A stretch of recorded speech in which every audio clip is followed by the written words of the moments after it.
مخالفین یہ کہتے ہیں کہ شب برات کے حوالے سے جتنی احادیث مروی ہیں وہ ساری کی ساری ضعیف ہیں۔ ہمارا یہ سوال ہے کہ آپ کو کس نے کہا کہ یہ حدیث ضعیف ہیں؟ جواب ہوگا محدثین نے۔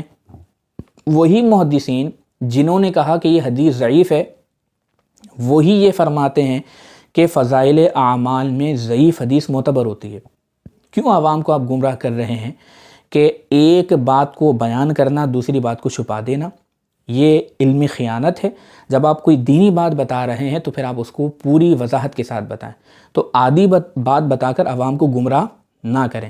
کہ جب محدثین یہ کہہ رہے ہیں کہ یہ حدیث ضعیف ہے، تو پھر دوسری طرف محدثین یہ بھی فرماتے ہیں کہ ضعیف حدیث فضائل میں معتبر ہوتی ہے، یہ آپ خود بھی مانتے ہیں، تو عوام کو ایک بات بتا کر آدھی بات چھپا دینا یہ علمی خیانت ہے۔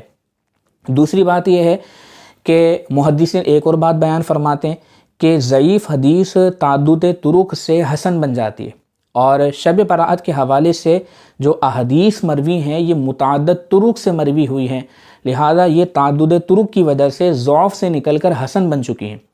تو خلاصہ کلام یہ ہوا کہ شب برات کی فضیلت میں جو احادیث ہیں وہ تعدد طرق کی بنا پر درجہ حسن میں ہیں، تو جو ان احادیث پر عمل کرے گا انشاءاللہ وہ ثواب کا حقدار ہوگا، اور جو اس رات عبادت سے روکے گا، یہ بات کہہ کر کہ اس رات کی فضیلت میں جو حدیث ہیں وہ ضعیف ہیں، یقیناً وہ شیطانی عمل کرنے والا کہلائے گا، کہ جو اللہ کے قریب آنے سے روکے گا، جو مسجد میں آنے سے روکے گا، جو ذکر و اذکار سے روکے گا، وہ شیطان کا پیروکار ہے۔